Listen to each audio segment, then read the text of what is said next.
in the flying machine business. You can hardly compare a single-engine STOL aircraft with today's modern four-engine transport. However, if you do count noses, Air America's fleet is slightly larger than that of Pan American. And Pan American's is the fifth largest fleet in the world. Air America is operating some 15 different types of aircraft. This particular range has been selected to meet the needs of our customers, and particularly the customers in Southeast Asia.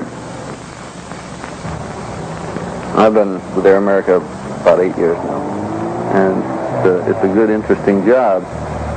Now I'm flying C-46s out of Vientiane, and I'm just doing something that I think is great. I have to leave home for Iwo flight about 5:30 in the morning. I wanted to be a stewardess actually since I was still in school. You know, I always have the feeling that I'm just one of the average pilots, and I've got a lot of friends in Laos and met over the years, great interest in what's going on and what's happening to these people. I've become very involved in the mail program. The reason why I like a stewardess job is that I can meet many people in every flight, and also I can go to places where I have never been. Of course, we do have a lot of pads that are about 6,000, 6,500 feet, and these pads are quite a bit more tricky. It's not just the altitude that's a problem. You have high winds and odd air currents, you know, that around mountain tops and so on you have to take into consideration. Doing this type of work, it's technically challenging, yes, it's difficult, but you have to like it. If you don't like it, this must be the most difficult job in the world to do. I can't imagine anyone flying here for an extended period of time and not really enjoying what he's doing. Our primary job is dropping rice to the refugee settlements that are spread all over the country. And the rest of the time we have scheduled flights down to the southern part of the country. We run for USAID to Bangkok once a week. Sky Cap, Oscar Mike. Well, it's Oscar Mike, just is the phonetic for OM, which is operations manager. We walk in the morning at 6 o'clock, let's say, and assuming there are no changes in the schedule, no unscheduled maintenance breakdowns, no pilots get sick, all the cargo shows it's supposed to show, everything works beautifully. Why, you could sit there all day and just watch it go. La, two things. Is Papa Echo Alpha ready to go? It very seldom works that way. Okay, you called out standby pilot, did you not? USAID gets a requirement of how many people they have to feed at such and such an area, and they program these all out by day, and as each day comes up they try to get that day's quota. Well, quite often the weather at one place will be bad, and so when they give you what we call a drop sheet, it will have listed on there our primary DZ plus 3, sometimes 4 alternate DZs. I wouldn't trade this particular job here for any I can think of. There's a bit of challenge to go to some little mountain peak, drop 12,000 pounds of rice right almost in their cooking pot. So, I mean, you get a bit of pride doing this. The real key to being able to operate successfully in a foreign country, in a business sense, is to incorporate as many of the nationals of that country as you can into your operation. You do two things at that moment in time. You raise their technical skill and standards to a level that they would not otherwise have, and you better your own operation because you gain the support of the local populace. We are running the largest single enterprise which hires Laos in the country. Saigon ground, helicopter 07 X-ray. Lima, taxi to the 125 flag, number 13965, wind 24, 012. Hotel 756, rooftop in 10 minutes.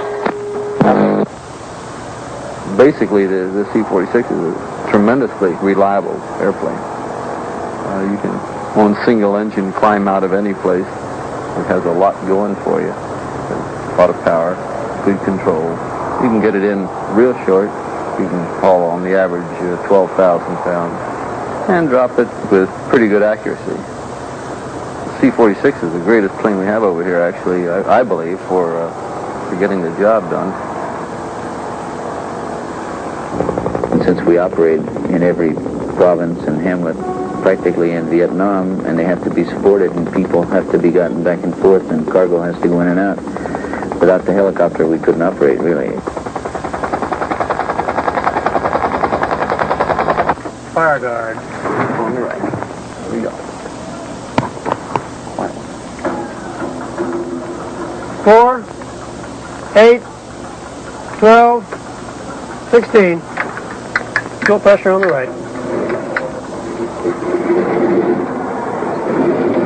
Oil pressure coming up. Hydraulic pressure is normal.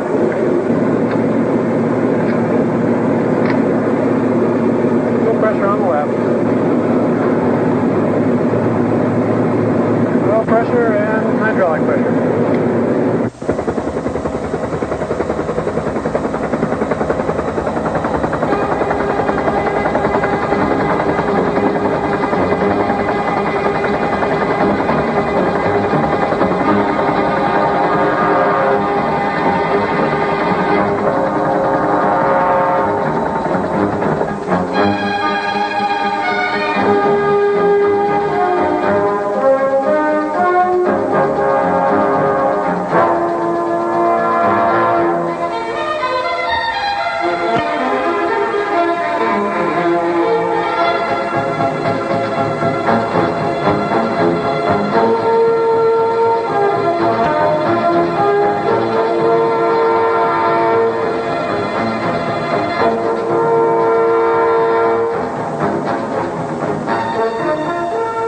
America's headquarters is in Washington, D.C., and majority of its flying operations is conducted in the Far East.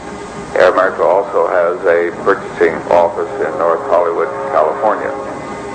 Further, Air America owns and leases Super Hercules aircraft to another operator.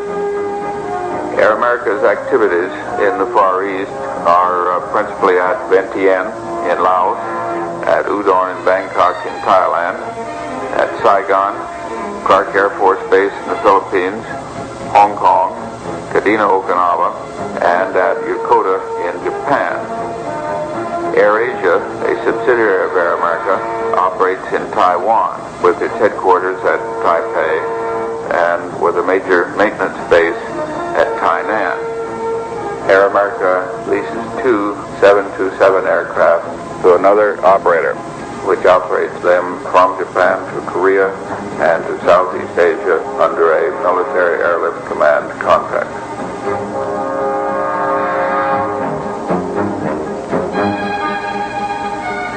Pacific Corporation, organized in the state of Delaware, is the parent of and provides financing for Air America.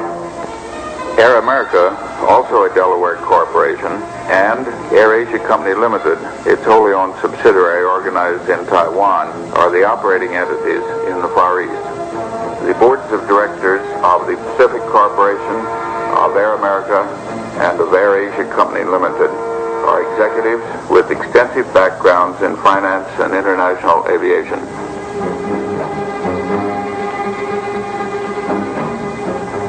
A central management structure controls Air America's and AirAsia's activities.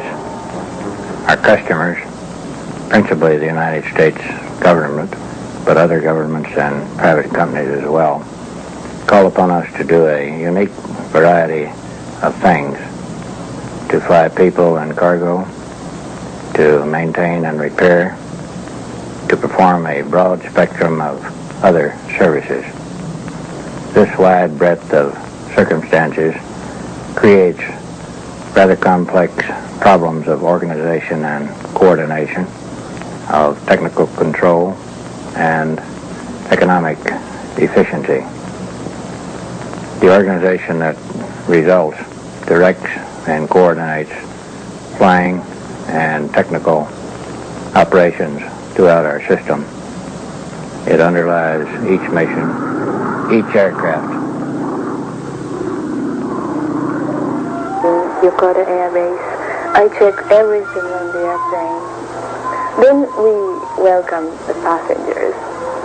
We count their number, and if it is all right, tell the captain the cabin is ready to take off.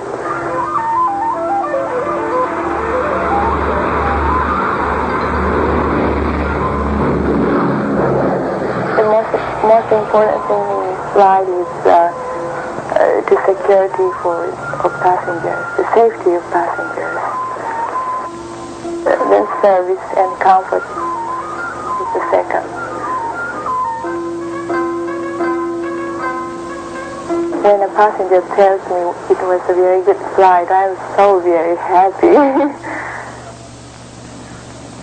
Air America's mission in Laos is probably best described as being the furnishing of air support for U.S. objectives in this country, as are set forth to us by our customers, principally the United States Agency for International Development in Laos, and carried out here from Vientiane, for the most part, in our fleet of company aircraft. We spend most of our time taking off, climbing, descending, and landing. Hello, Lima, 60 Foxtrot. 60 Foxtrot, Lima. 60 Foxtrot off the ground, Lima 0A at 0640. We'll be operating in the 20 alternate area. I'll be giving you a call every 30 minutes. Lima, roger. Our average leg is 20 minutes. 20 minutes long. Skycap 60 Fox, landing 251 in 10 minutes. Agreed. We have had pilots fly as many as 68 missions in one day in fixed-wing aircraft. The other day, I flew 34 missions. A landing strip is usually adjacent to an ocean village. It's the only connection that this village has with the outside world, as far as getting in their food and removing their sick and having attention.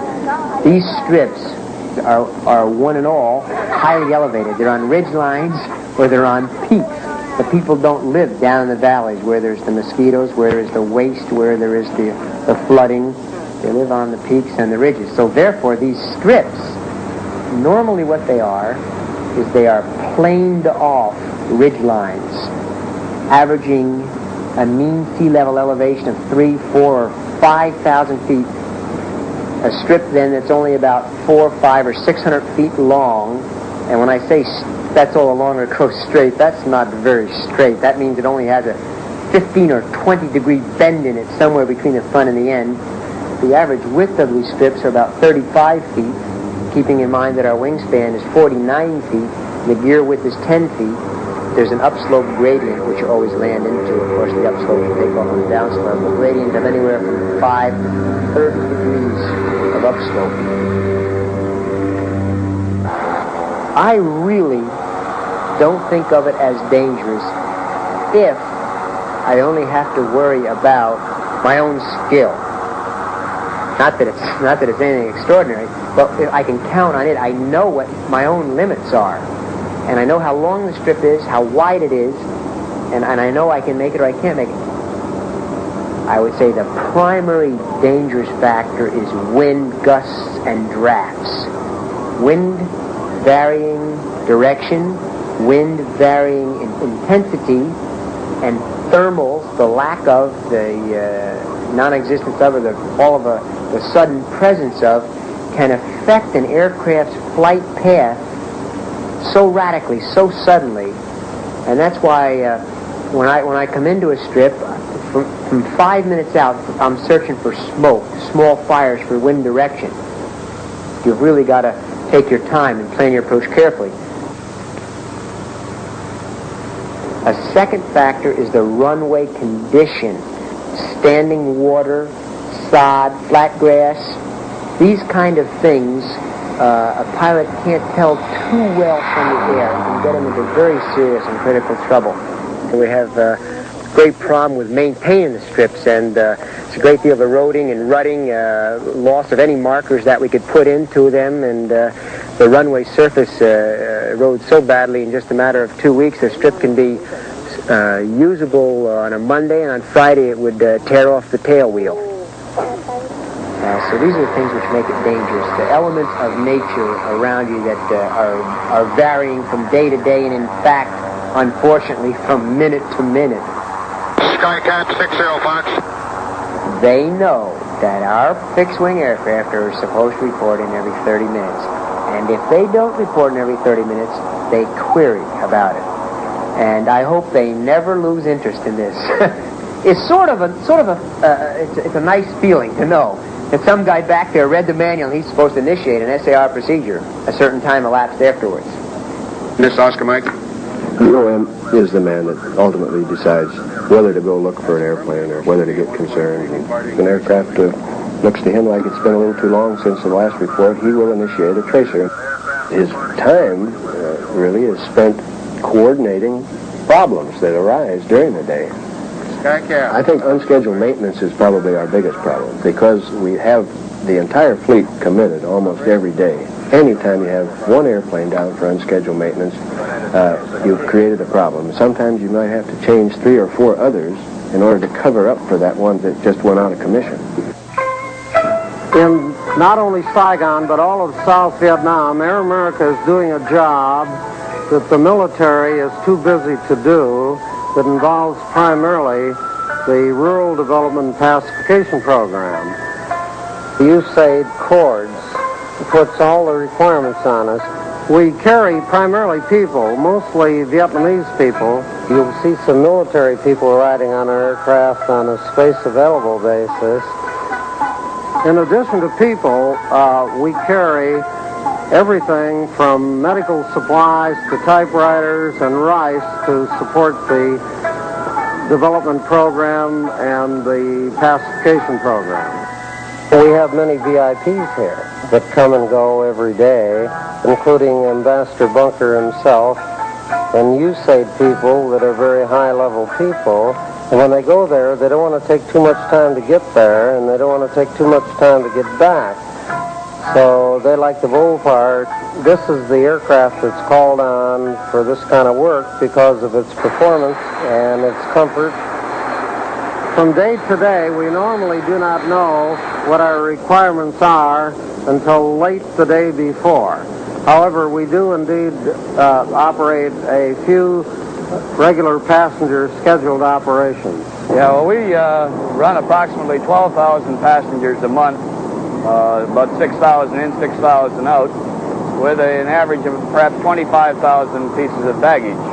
The thing that we're really proud of is the low ratio of loss. We get perhaps maybe 3 claims a quarter, 1 a month for lost baggage or pilfered baggage. It might not be all that there is, but that's all that's reported, and this is extremely favorable and considered with other airlines. Saigon is the hub of the program. USAID headquarters is here, and anyone coming in to visit agriculture or American people or Japanese or whoever they happen to be, come out of here and then go to the provinces and return here to do their paperwork or to conduct their meetings. This is my wife, Doris, and I'm David Blood.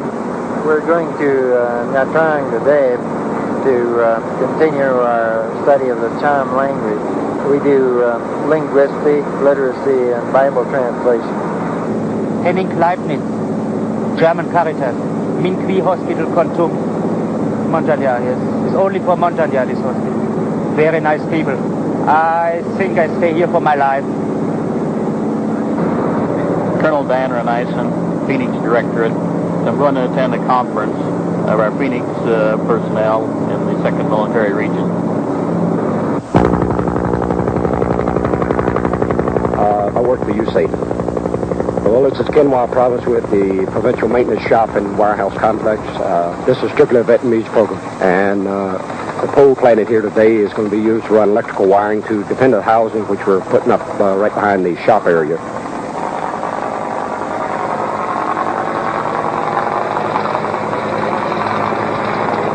with Air America. It's a great savings to us in manpower, plus the fact we got it in quicker. We'd have to do it by hand, and that's an awful lot of work. We can go to work now and get the generator operating and get the lines running. This is the first start of getting electricity in this area at all. Without the helicopters, it would be virtually impossible to do much of the work that we have to do, because of the fact that the district senior advisors or the provincial senior advisors, in order for them to get from the province capitals, which are usually fixed-wing strips, out to the hamlets and villages which they are required to service, about the only way they can get there is to use the helicopters. The record probably speaks for itself, and I have written several letters addressed actually to individual pilots through the company, commending them on the work that they've done. And frankly, in some cases, they've done just literally fantastic work. Some of the finest pilots that are available. The company is very fortunate to have them working for them. Lima, Papa Echo, Juliet. Juliet, Lima, go ahead. Papa Echo, Juliet, coming up primary, Delta Zulu, operations normal. Yes. The average mission we fly here, we carry 13 pallets. So we'll just drop one pallet the first time and use that kind of as the bore site. What's the area we've picked as our aiming point.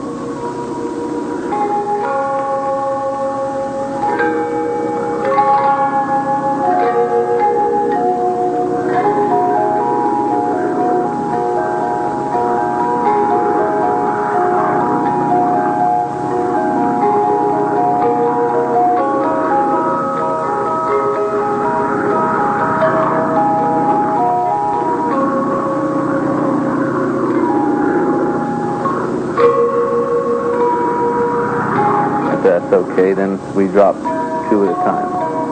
Even if it's a little bit off, we can still correct it on the next pass and just make a total of 7 passes. There are, of course, many ways to drop. In the C-46, well, I drop in circle, figure eights, rectangle patterns, whatever the terrain calls for, or the turbulence or the weather. Majority of our drops being there on hillsides and little cliff tops and mountain tops and things, we have to pretty much drop in just one direction. You want the bags falling perpendicular to the terrain. When the rice comes out of the plane, it's not only going to have the momentum from the aircraft, it's also going to start being affected by the wind.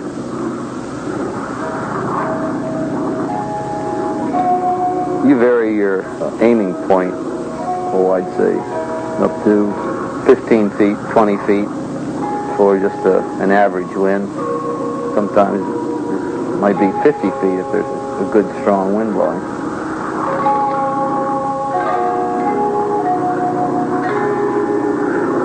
As you're coming into it, your load's going to be back by the door. It's going to be a little tail heavy. But as you drop, tail's going to come up. Nose go down, you're rising anyway with this sudden loss of weight, especially later on when you're getting pretty much empty the last couple of pallets that go out. I always drop with the 25% flaps. Get the tail a little high so when the rice comes out it gives you a little safety margin there so the rice won't hit the tail. Once you've found the power setting, normally in a smooth area, you don't have to change it. Maybe every 2 revolutions, drop 2 pallets, pull a ½ inch of manifold pressure off. It's a million little minor things that all have to be coordinated in together. Hello, Skycap, Papa Echo, Juliet. Papa Echo, Juliet, Skycap, go. Papa Echo, Juliet, completed drop primary, Delta Zulu, Lima 05.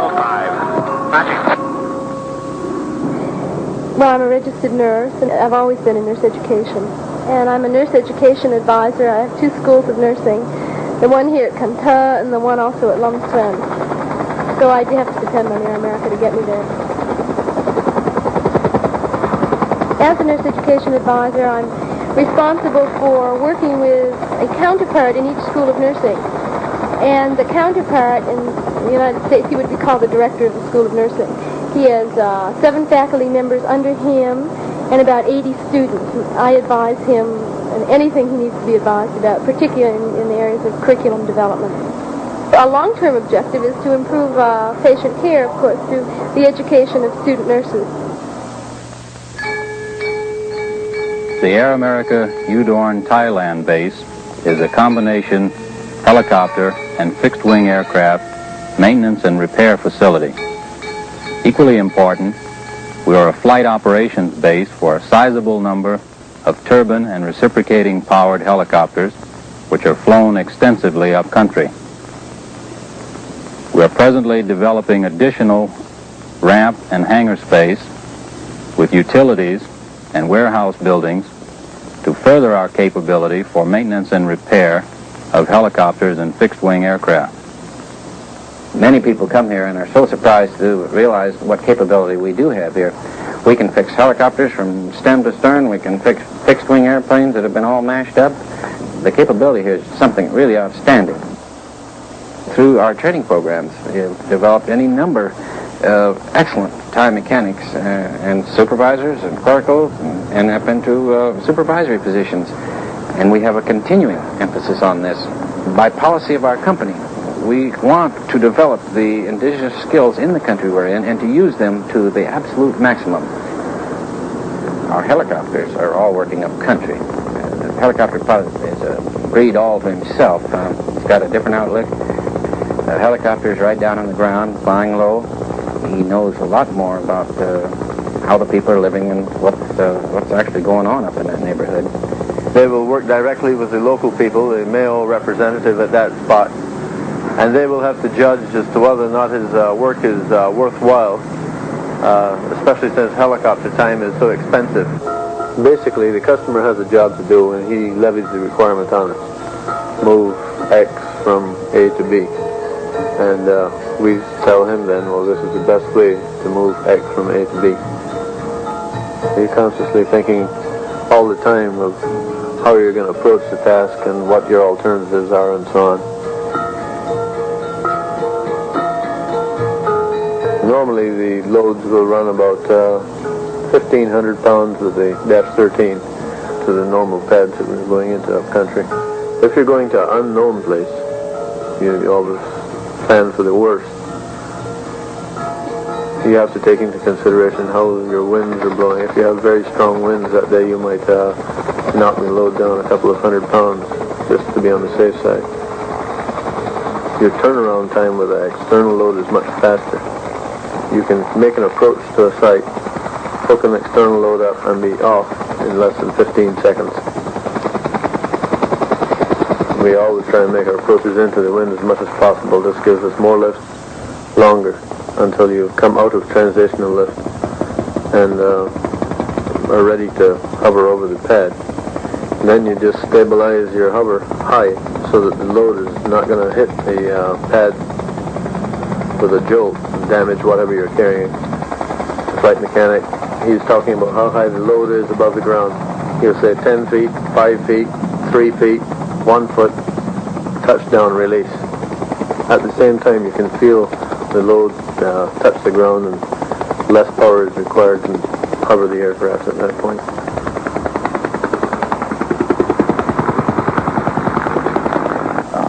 The difficulty of operating in this part of the world is brought on in large part by the environment in which we function.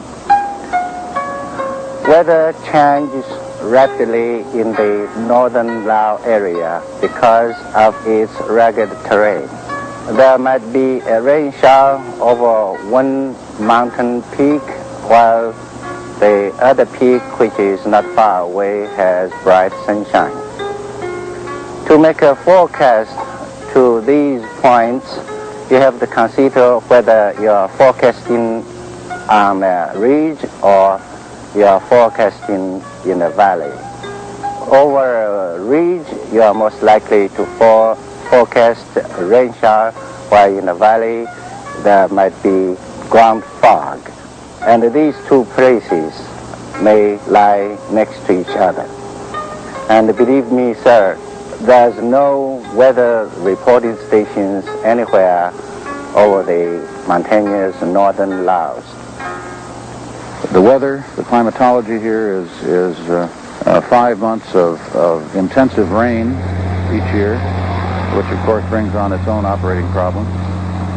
7 months of rather indifferent summer weather, which is accentuated by winds up country, dust in great quantities, almost like the Sahara Desert, reduced visibility, and the smoke from the burning of crops by the nomad tribes in the upland regions.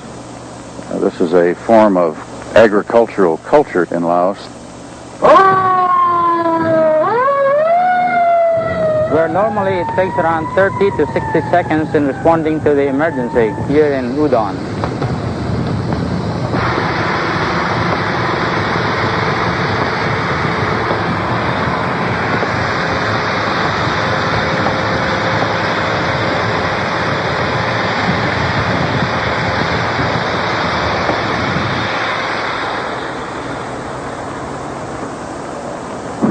Pong, when you pre-flight the tail rotor, what are you looking for? I check tail rotor bed correction, tail rotor hub correction, and the 13 safety wire in place. Good, exactly right. It's a progress check for upgrading to captain. He was trained by U.S. military instructor pilots. Our work is somewhat different than what he's been accustomed to, in that we fly with one pilot and one flight mechanic, and we're out for 6 days at a trip. But we consider it a very, very good thing to have two people checking the aircraft. I want him to know practically what the flight mechanic knows.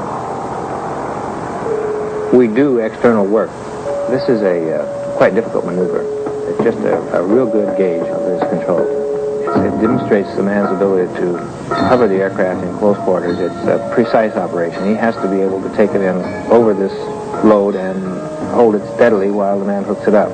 It's also a test of his ability to handle high gross weight on takeoff from an out-of-ground effect hover, approximately 1,250 pounds.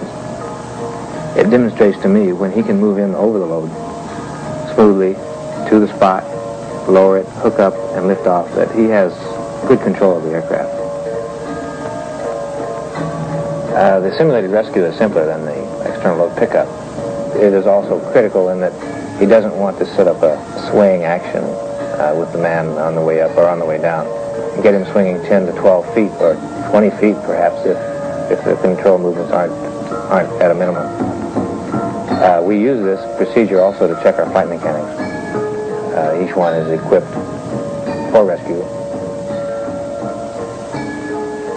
Since our aircraft are flying continually throughout all of Laos, we are capable of reacting very quickly to any emergency. Generally, we're within 15 to 20 minutes of practically any downed aircraft. The H-34, of course, is equipped with a single engine. We must qualify our people to land this aircraft in case of an engine failure. If you can push the nose of the aircraft to a high angle. That does two things for us. It stops the rate of movement over the ground, or slows it, and it also at the same time causes larger volume of air rush through the rotor system, then it will increase your rotor RPM, which of course with an engine failure you want to keep rotor RPM. We practice emergencies up to a point. If the engine is not at idle, it's not available in case a mistake is made during the auto rotation. If a mistake is made, we must have the ability to fly it away. Sompong has done very well from the beginning. We anticipate qualifying him as captain as soon as he can finish his area familiarization in northwest Laos. Then, all of a sudden, Katie had a wonderful idea. It was so wonderful, she jumped 6 feet in the air. The idea was this. The Air America School has been developed by the company because it was required in order to keep our employees here. We had to provide educational facilities. The school is paid for by Air America and set up by Air America.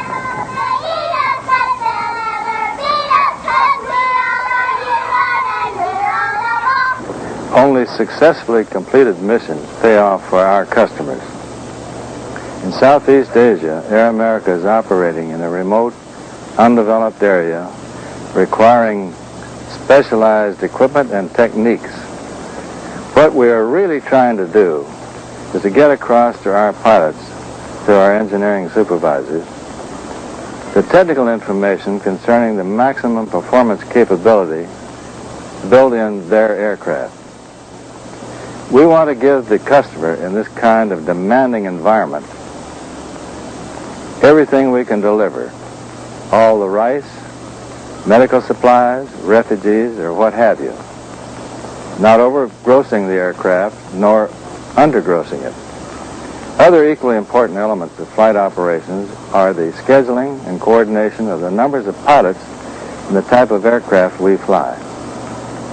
A simulator, such as the Link Trainer, provides an opportunity for the supervisor to observe a flight, and it therefore provides a discipline. The Link Trainer comes out and leaves a track, leaves a record, from which a critique can be conducted, you say, of what he did right and what he did wrong.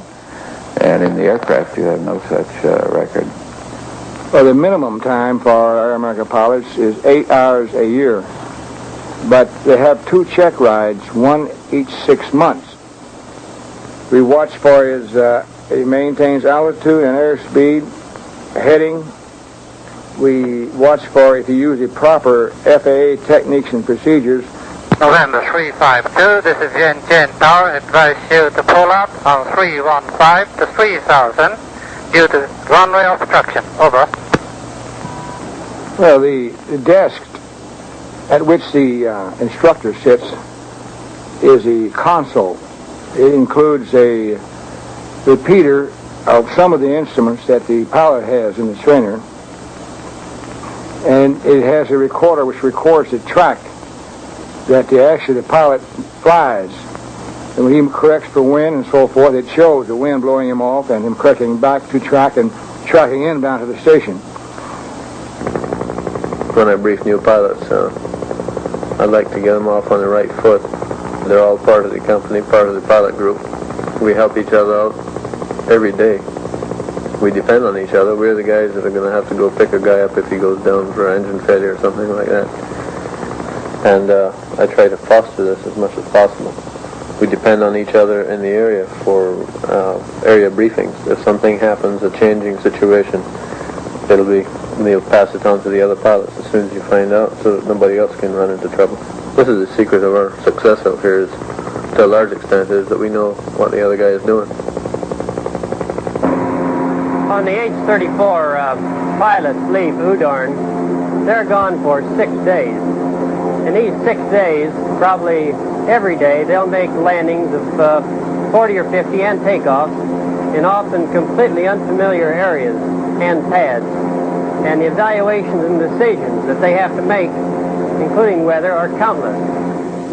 If you're coming in with your airfoil level, you're going to take maximum power to come right straight over and right straight down. There's no technique involved. You would need about 50% more horsepower than actually is required. So you bring your cyclic back, and it brings the blades back, and it's a stopping action. The flare actually will take care of probably most of your weight, and then most of your power is saved in case there is emergency. A good technique is you never pull power until after that tail touches, and that takes 30% of your load.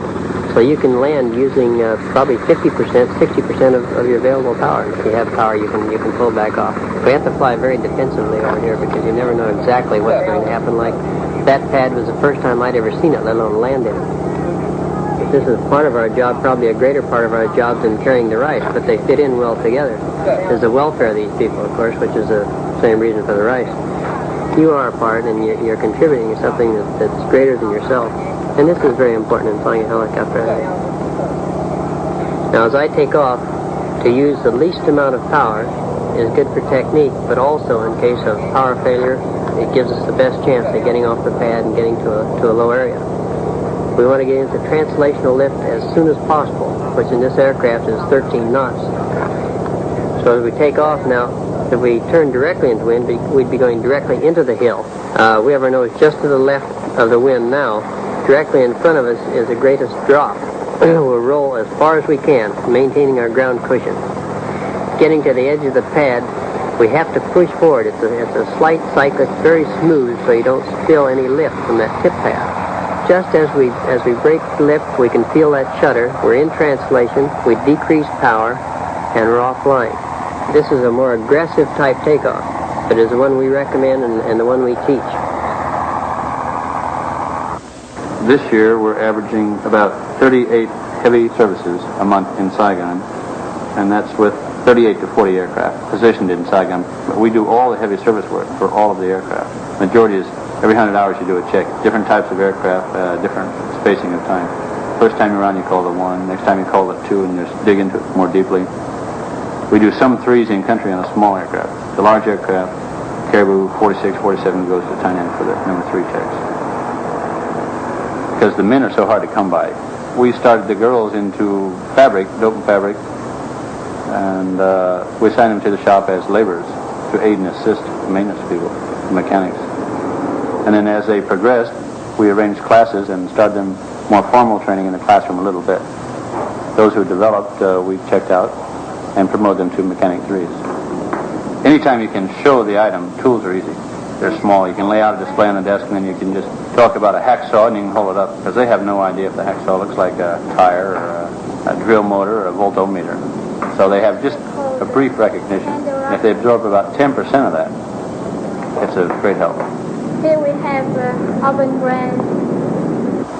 The female sheet metal mechanics are our best product that we have produced through technical training of the indigenous people. And actually, they've really developed very well, to the point we were able to release an equal number of third country national men who were transferred to UDORN, where the talent was more badly needed. Well, I've been working in psychological operations for almost 8 months now. As far as Air America goes, my own personal feeling, they have helped out core psychological operations most definitely. They've been over backwards to help us in our efforts. And there are a lot of times when we needed special flights, and they arranged everything for us, and they've just been great. These leaflets, we're trying to get the people in this rather insecure area to rally to the government. The leaflet we dropped today is a Chu Hoi leaflet. The Chu Hoi program definitely has been successful. There's been many Hoi Chans coming in and rallying to the government. And the Chu Hoi program itself has really been successful, and we here in psychological operations feel that the Chu Hoi leaflets themselves have had a great amount to do with this. We know that they're not going to get to everyone, but we hope that with this mass distribution like this, they'll find the people we're trying to contact, and just getting the idea across that we're trying to, that this will be very successful. David Yamatar, this is Air America 782. 782, Yo Jima, request present position, over. Roger, 782 is 10 miles north, present time. 782. Active runway 07, wind condition at 120 degrees at 18, QNH 2996, report turning this with the get on cover. David Jim, Air America 782, turning base leg, present time. 782, wind condition at 120 degrees at 18, landing at pilot discretion, over. Roger, 782.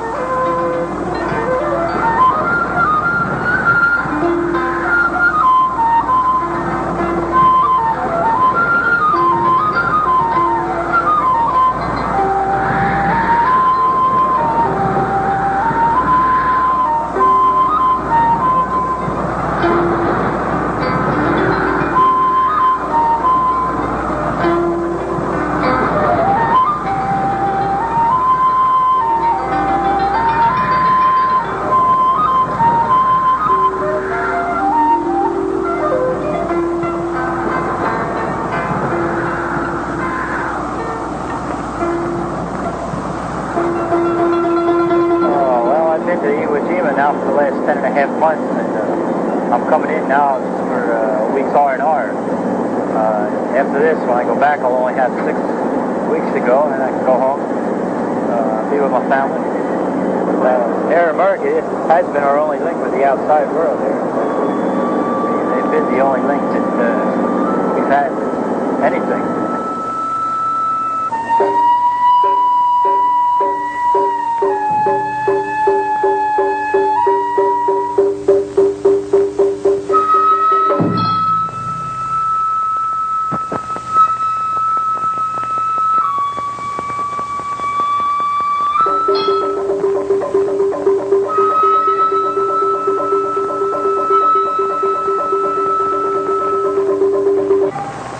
Tainan is, first of all, a large aircraft maintenance depot, performing overhaul, repair, servicing, and testing of many types of aircraft and their engines and components. Tainan provides training, work instructions, manuals, parts support to all of the company system bases and stations. We are responsible for the management, the control, the warehousing, the purchasing of well over 120,000 separate line items of material. 80,000 of the line items are maintained here at Tainan, with the balance maintained at the various line stations scattered throughout the Far East. They range from small 2-cent washers on up to this very high-cost landing gear for a 105 jet airplane. I believe that a significant feature of the activities at Tainan is the great variety of work which we undertake. This is best illustrated by the some 6,000 types of accessories, components, and instruments which are overhauled and tested in the shops, and also by a very great variety of types of aircraft which are maintained here. Here at Tainan, during the last 2 or 3 years, we have had approximately 70 to 85 aircraft in work on a daily basis. To these aircraft are applied some 350,000 man-hours per month of productive effort.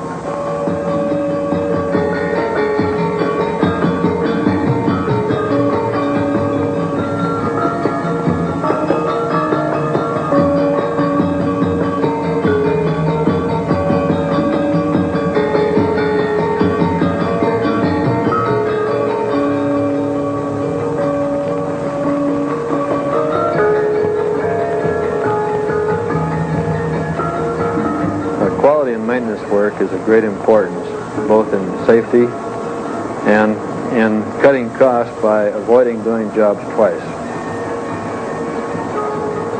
We here in Tainan give 100% inspection to critical parts of the aircraft and critical jobs. AirAsia has made a special effort to develop capability in avionics and integrated instrument systems because these systems have had the most radical change in the last few years. The level of skill and experience of our avionics technicians is quite high and has attracted outside business from both commercial and military sources. AirAsia currently employs some 3,600 people at Tainan. 98.5% of these are Chinese. We consider ourselves very fortunate to have a large percentage of our workforce highly skilled, with 10 to 20 or 30 years experience, and very well educated. Labor, of course, is what we sell and what we use for company purposes. This skilled workforce is one of our greatest assets. Here at Tainan, the most important reason we teach English is to prepare the student to receive instruction, technical instruction, in English. His textbooks are written in English and his instructors speak English. Gentlemen, we are going to start left engine only. When engine starts, we'll check idle RPM, we'll check idle mixture, we'll check magneto RPM drop, we'll check propeller pitch change. If we find something wrong, we will repair it. Do you understand? Yes, sir. Another important reason we teach English is that English is the language of aviation in the Far East today. It would be an impossible task to translate all of the technical manuals, all of the technical orders, and all of the new developments into the various languages of Southeast Asia. I'm a veterinarian working for the University of Minnesota. My current title is Veterinary Advisor for Region 4. I work with the Animal Husbandry Branch in that Agriculture Service. This is the part of the government of Vietnam that I am trying to build. And the other thing is that I train vaccinators. I work with some veterinarians and what they call veterinary engineers, and we go around the country and we train people that vaccinate livestock. Air America hauls the vaccine from Saigon, where it is produced, from there to 4 regional vaccine banks. One of them is in Can Tho. And from here, Air America hauls the vaccine to the 16 provinces in Region 4. Today we went out and vaccinated with one of the several vaccines the government of Vietnam produces.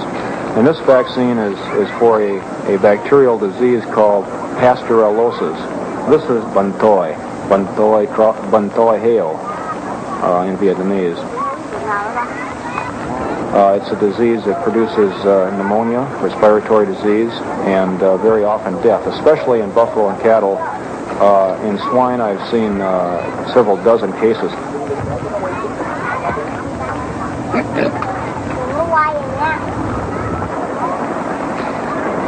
I like it because I guess I feel a personal satisfaction and help increase protein production in Vietnam. I can see some progress. I've been here 1 year and I can see some progress in 1 year. I've flown the Helio for 3 years and Porter for the last 2. This is a very effective short takeoff and landing aircraft because of the high lift wing. As you can see, along the top edge, a very noticeable curvature. This is the camber of the wing, and it extends for a constant value throughout the length of the wing and offers it very high lift capabilities. The propeller that is installed on our over 500 shaft horsepower turboprop engine produces a great amount of thrust, and combined with the high lift wing, gets us off the ground in 500-foot strips very reliably. The Porter has installed in the cabin floor a swinging double door, and the release handle for that door is right up by the pilot's left hand.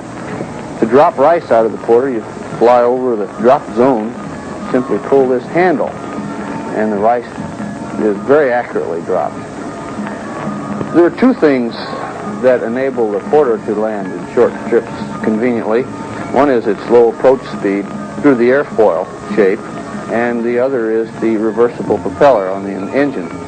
And when you approach a short strip at 55 knots and touch down smoothly, immediately affecting reverse thrust, why, it's just very impressive. I carry everything from baby pigs and freshly butchered buffalo to VIPs in and out of 10,000-foot to 500-foot strips, all with equal facility, really. The airplane, when carefully prepared, is a very nice VIP airplane, although it's a little noisy inside. And when using it as a workhorse, why, it's very handy with a big, open, easily loaded cabin. It's real handy for carrying refugees, boxes, and odd-shaped packages, and mismanaged kids and unmanageable kids, and anything that you can think of. And they become attached to the program, attached to the people. And they've got very little to support them, especially when it comes to picking up sick or wounded. If we don't pick them up, the odds are that they're going to die, because all they have is a village witch doctor to help them out. Therefore, I'll put out a little extra effort to go get a guy if he's in trouble. The program itself is a village health program. It's primarily all we do in this area. I have responsible for the medics, the medical warehouse, and all the field dispensaries. We can't airdrop this stuff, that's obvious. It'll be all broken up, and you have to have someone go in with it and explain things and make sure it's being used properly. So it has to be brought in by a STOW aircraft. If they have 600 people that stay there, we keep a medic in. And we just primarily take care of the population. And they see that they get some medical care, and people now are all refugee status, and they're needing refugee relief and medicine. Once they're moving and resistance run down, and so they're they're prone to come down with the malaria and dysenteries. Every site that we have left now has refugees moving in or through, and they're using more medicine. And finally, the job is just make sure that they're supplied. Check the dispensary first to see it's clean. Check to see that he's got his medicine there, and check his book. We have a record book. If there's no problem, like there isn't at most of these places, we just check on them to see if they're all right. We like to know what's going on, and USAID and Van Chen wants to know what's going on, and Pop wants to know what's going on, and he wants an American out there to see it, and he wants Americans to be seen out in the villages, to let the people know that we're here and we're still supporting the program. And it's a good program and good people to work with. Pop and all these guys are great. Pop's people. This is glutinous rice. It originally comes in from Thailand, packaged in 100-kilo bags. USAID has a contractor in Vientiane that triple bags the rice and cornmeal and salt for drop. The reason that it's put in triple bags is to resist breakage. It's undoubtedly cheaper to land rice than it is to drop it, because on landing rice there is practically no breakage. The rice is delivered at Watai Airport, where it is warehoused and palletized by a team of palletizers that work for traffic at Air America. The two bottom bags on the pallet are securely tied so that when the rice leaves the aircraft, the pallet does not fly up and hit the horizontal stabilizer. The remaining 7 bags are stacked on top of the first 2. The bags are shaken out so that they're as flat as possible and laid on a wooden pallet that is equipped with guide rollers to slide easily up and down the roller conveyors that are mounted in the aircraft. Each pallet is made up of 9 bags of rice. Each bag weighs 40 kilos, and the entire package is tied with a series of double ropes across the top and a slip knot in one side. The purpose of the slip knot is to provide a means for attaching a 15-foot static line. The other end is attached, of course, to the anchor line cable in the aircraft. As the rice is dropped over the DZ, the entire pallet leaves the aircraft, and at about 10 feet below the aircraft, the static line jerks the slip knot loose, and the bags begin immediately to separate. The purpose of this is to ensure that each bag hits the ground individually, as opposed to allowing the entire pallet to hit the ground as a unit. So we have found that when this happens, the entire package is apt to burst and a lot of rice is lost. When the bags hit the ground individually, there is comparatively little loss. In addition to delivering glutinous rice by free fall, we also deliver cornmeal and salt by the same method. We're estimating Kadena at 4-0, and we'll need maintenance. We need a vertical gyro, MR 41228, and also both Freons need service. Thank you for your ETA. Air America on Okinawa is ground handling 225 MAC handlings per month. All of our passenger operation here is contracted to commercial aircraft, and Air America ground handles the majority of these aircraft. We run an hour and 15 to 2 hour ground time. We can completely offload, onload, and ground handle the passengers, offload and unload the baggage during this period of time.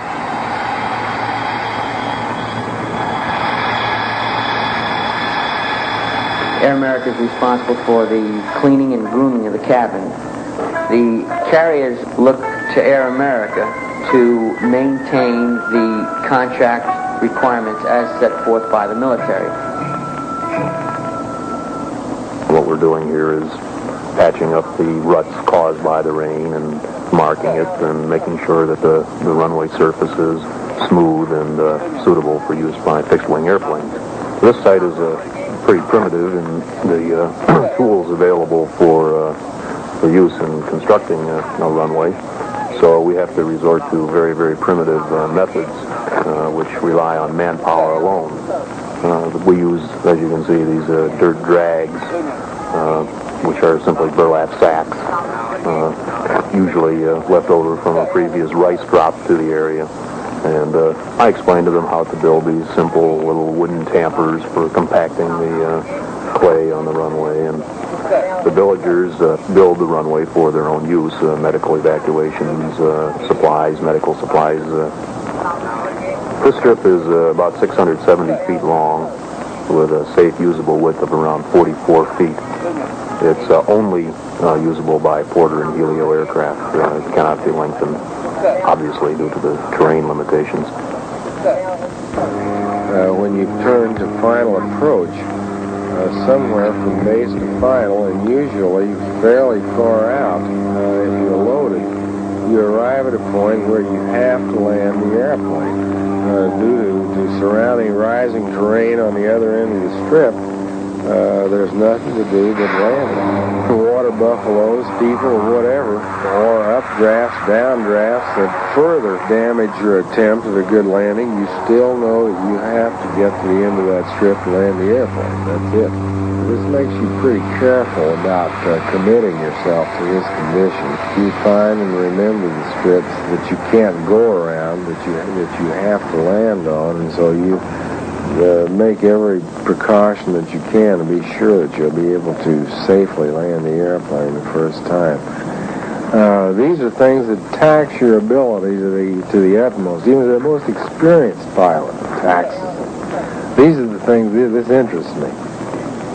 To figure if it's possible to do this with a modicum of safety and a reasonable degree of surety that you will be able to get the job done, as opposed to whether you'd better just forget it and give up.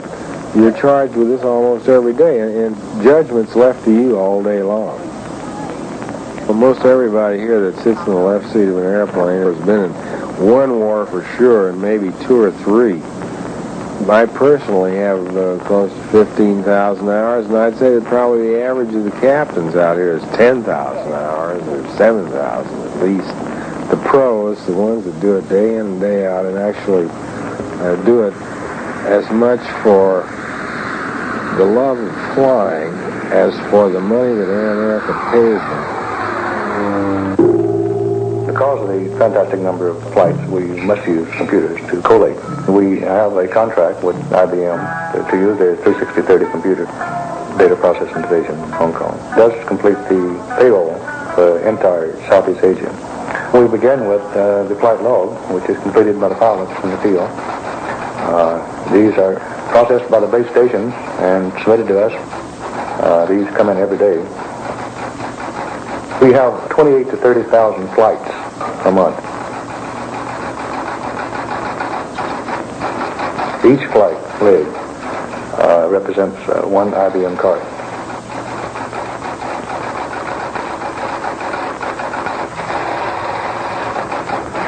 In addition to the IBM cards, we have crew data, crew name, employee number, and salary, base rate, and so forth. Payroll is the primary purpose for the existence of data processing. That's the biggest job that we have. And, we use the same data to compute numerous reports. We take these IBM cards after they're punched and run them through an edit routine on the computer, which double checks the arithmetic that the pilot completed. It validates other areas, contract numbers, so forth, aircraft numbers. We run this routine every week. At the end of the month, we get all of the cards together after they've been edited, and we put it on tape. We produce a report by each individual aircraft, and one by aircraft type, one by contract, and one by location. For example, Gen 10 and Udorn, we do have altogether 30 programs that we run. This particular strip is located in northern Laos, and it's 4,400 feet above sea level. It's one of the highest caribou strips we have in the country. It's 1,300 feet long and 50 feet wide. Before I landed at an upcountry strip, I checked the field for security, also checked for horses or pigs on the strip. If there are any, I try to buzz them off. Winds are a big problem. After flying in this part of the world for the last 8 years for Air America, experience has taught me that windsocks do not always indicate the true direction because of turbulence and changeability on these ridgeline strips.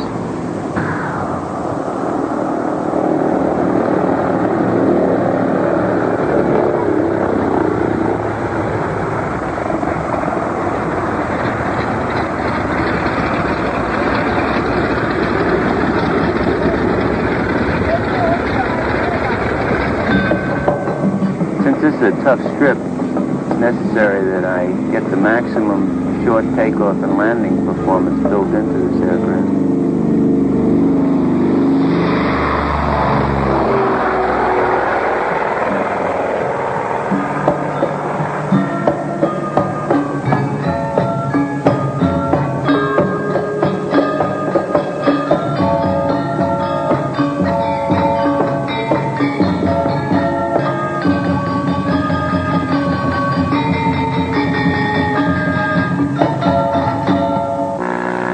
Senior Area Public Safety Advisor for the Marine Police Fourth Corps. When they hail these water taxis, our larger vessels on the river, the noise of the engines that those sampans or vessels have themselves, plus the wind, it's hard for them to hear us. If they don't hear us, then the smaller boats are dispatched to intercept them and hold them or bring them back. This is just a routine type boat check. They'll go through, they'll look at the boat papers, boat operator's license, the manifest for any cargo that's on the boat, and then the individuals, personal papers, ID cards, transportation authorization. We use the Air America helicopters 2 days a week in Fourth Corps that they are assigned to public safety. The helicopters have been a great asset to us. When I first came here, the security situation was such that in areas it's impossible to drive. So the helicopters would take us in. They can set us down anywhere. We could inspect 3 or 4 bases a day. So they've been a real asset to us.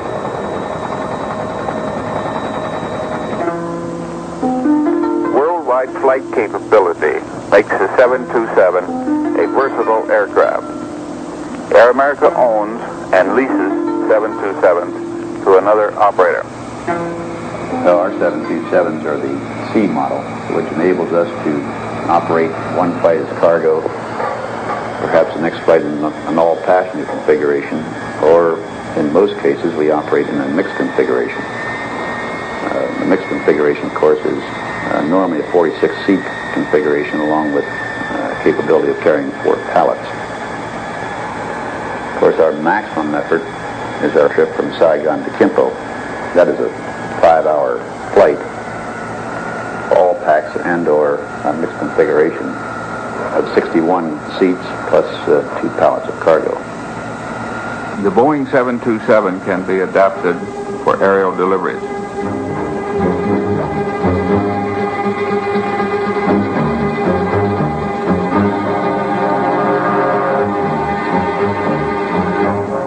Upon arrival at the drop zone, the cabin can be depressurized, the ventral exit open, and after the drops are accomplished, the cabin can again be pressurized for return to base at jet altitude.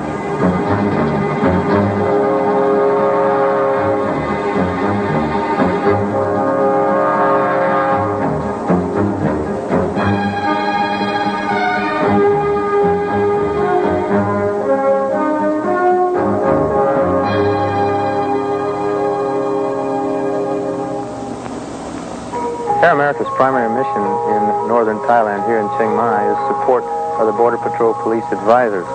And in supporting them, we in turn assist the Border Patrol Police in the transfer of their personnel, foodstuffs, supplies, into the various mountain sites Also, on occasion, we're asked to assist in medevacs of the hill tribers or to transfer medical supplies to them by the local missionary group. Cleared land is quite difficult to come by, so these people have a tendency to want to cultivate any area that's been cleared. So the first pass is always an observation pass.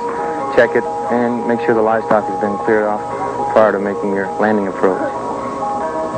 The strips themselves are very demanding. They're at up to a mile high as far as elevation, very short, very rough, and basically unimproved.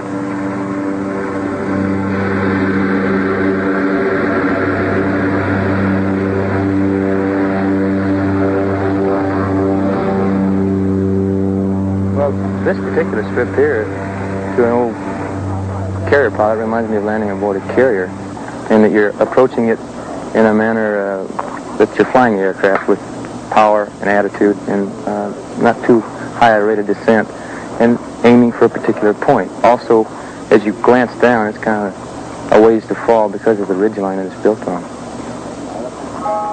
America, they're doing very good job, because not only doing as the advisor or the contractor, they're doing the job like their own job. They pay their own attention like it's their own aircraft. Well, we're here to assist the Thai Police Aviation Division, to assist, to train, to help develop an internal structure that we hope will be self-sustaining for them up to depot level type maintenance. So we want to develop their capability as far as upkeep for their helicopters, and this includes shops, sheet metal work, avionics repair, troubleshooting, supply. We are advising them on maintenance, and at the same time we're trying to show them how to set up a maintenance structure and a supply structure and a procurement system. Well, I'm the chief maintenance supervisor of the contract. Now, my job, of course, is to see that the contract does what it's supposed to do. Well, we make a monthly scheduled stop at Phak Nam to inspect the helicopter, the facilities, the tooling, the equipment, the whole operation at that station, because we try to make sure that our mechanics keep these stations up to a level that we are sure that they can operate. We look at everything on the helicopters, specifically items like the rotor heads, the engines, tail rotors, things of this nature, which would be safety of flight accuracy. Well, we have 14 major outstations, plus we have other sites that helicopters work out of on a daily basis. Now we have hangars, we have heliports, we have a certain amount of supplies, storage. We have more or less a self-sustaining facility at each one of these things to support one of the major police areas without having to rely on Bangkok except for major problems or major support. The helicopter is not the appropriate vehicle for carrying its own fuel around, simply because of limitations on weight and cube. And in many cases, this is compounded by the altitude at which the location is situated, where you would almost be unable to bring in anything more than a drum or two of fuel. So in the case of the 123 fuel drops, this is primarily in support of the choppers and in some cases the light aircraft. There's no point in putting 4 barrels of fuel in a quarter when you can drop the same 4 barrels on a pallet from a 123. Well, it's like a wagon. It's a very heavy airplane. It's heavy on the controls. As they say, it takes 2 men and a boy to wrestle it around. But in my opinion, it's a good airplane. I don't think there's an airplane designed today that could do the job that 123 is doing. It's a coordinated effort between the co-pilot and kicker, the AFS, and the captain. When I have determined that I'm just about the right spot to drop, I call out over the radio to drop it. At pre-brief, my co-pilot hits the jet throttle switch. At the same time, I increase the recip engine to 100% power and start a pull-up and a climb. And this puts the airplane down in the position, the back end of it down a little bit, so the load accelerates out the back end. What you really need is a fast acceleration when you drop. And the faster the acceleration, the faster the load departs the aircraft. And the faster the load departs, the smaller the DZ that you can put the load into. The jet gives us much more acceleration, so we can run out from under it much faster. In other words, I mean, as you accelerate, the load slides out the back end. As soon as the load's cleared the aircraft, then the AFS calls that the load is clear, and at that time, my co-pilot reduces power on the jet. Because the jets do burn a lot of fuel, and of course I handle the recip engines, come back off the power, and let the nose slowly drop back down the horizon. There's certain things that you just have to be conscious of all the time, especially when you're working in remote areas away from a central location. You're flying around there. I'm always looking at villages and open areas and looking to see what's going on down there, so to speak, and always watching the weather. The weather is very changeable this time of year in Laos. A thunderstorm can move in behind you and cut you off, and then you're out there and you run out of fuel before you can get back to home base, so to speak. You always have to think, well, I've got to get back tonight. And the weather's bad, or the possibility of thunderstorms will block my way back, so I better start a little earlier, or go around and put more fuel in so I can get all the way back, or things of this nature. Air America at Clark provides ground handling service for various U.S. carriers that fly to and from the Philippines in support of their contract to the Military Airlift Command.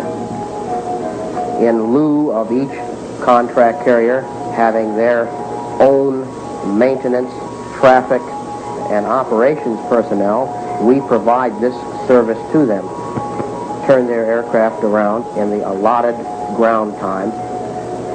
We act on their behalf in all matters. This particular operation here is on a scheduled basis, and it is operated not too much differently from a regular scheduled airline in the United States.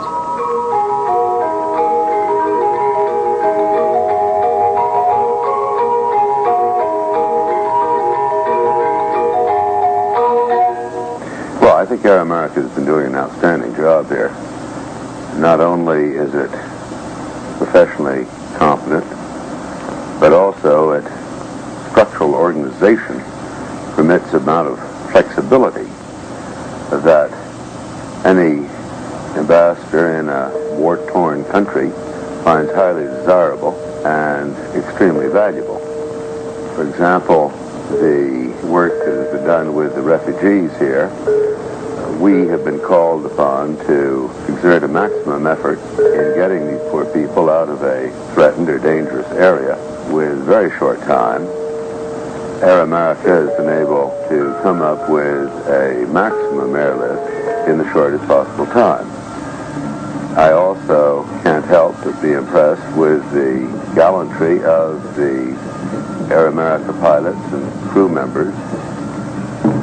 I think another factor that's important here is the variety of Air America assets in the country today, which range from your small, short strip takeoff aircraft such as the Porters through the workhorse of airlift, the 46s.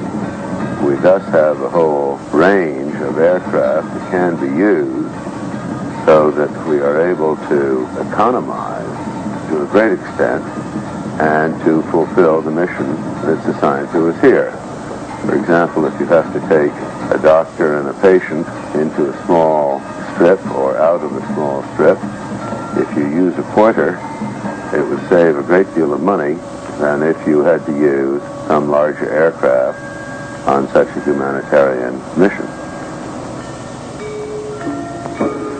This is usually done in a rather short span of time because the refugee movement is brought about by the advance of unfriendly forces, and it usually doesn't get started until the unfriendlies are within, let's say, hailing distance of where you're trying to remove the people from. So this adds a certain urgency to what we're doing, and means that you have to get as many people on the airplane as you possibly can and move them out as rapidly as you possibly can. It's sometimes a heart-rending sight to see these people, many of whom have moved countless numbers of times, getting on the aircraft with all their worldly possessions wrapped up in a bamboo or wicker container. You see an awful lot of sorrow, of hurt, of anguish, of people deprived of their livelihood, of families split up, of all the things that make up a migration of any kind of a population. This sooner or later gets to the guys. They get back and they don't want to talk about it at first, and then finally they do, and they say, you know, it sure is a heck of a note the way things are going. And maybe I can get in one more trip today. I could quit at 6, but I'll make it 7, because if I take that 7th one, I'll get somebody out. Somebody who might be deprived of their liberty or made to carry 40-kilo rice bags down a mountain trail for the rest of his existence. And they begin to become compulsive for this sort of, you know, one more trip means one more load. One more load means so many more people, either going in with supplies or coming out with people.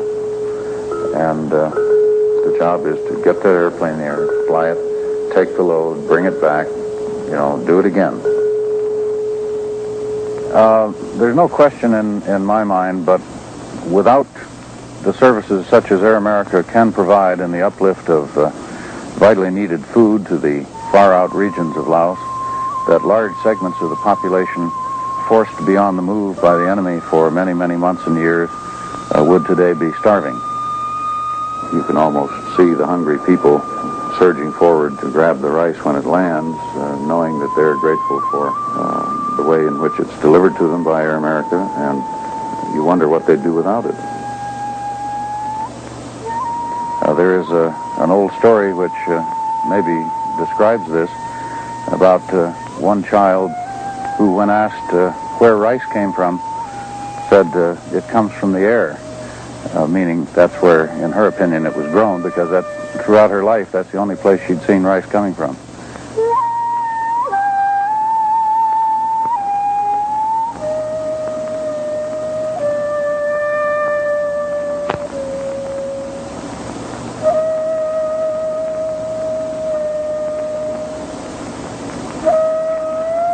Any underdeveloped country, of which Laos is perhaps the prime example in Southeast Asia, you are going to need someone who can furnish the kind of service which Air America provides, whether it is in war or peace, and that is the movement of people, the movement of things, the movement of supplies, emergency and otherwise.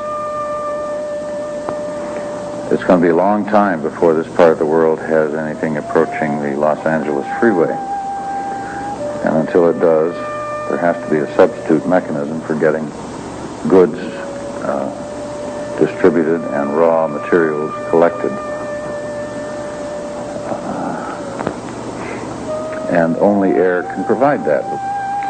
And we don't make policy in Air America. We simply execute the end product, which is deliver the goods wherever they may be called for to deliver, and to bring back the people and the wounded and the sick, and not to make politics as between groups. We've brought back friendly wounded, we've brought back unfriendly wounded, but the name of the game was to bring people out because a life was at stake, not because of a political philosophy was being tried up country. It's to that extent humanitarian, I think. My gosh, feeding people is not a political thing. That if it isn't upon Air America that they must depend, it's upon no one, because otherwise they can't walk to where the rice is because they won't have the strength. They can't walk to where the warmth and salvation lies, I guess. I guess that's what I'm saying. They have to be carried.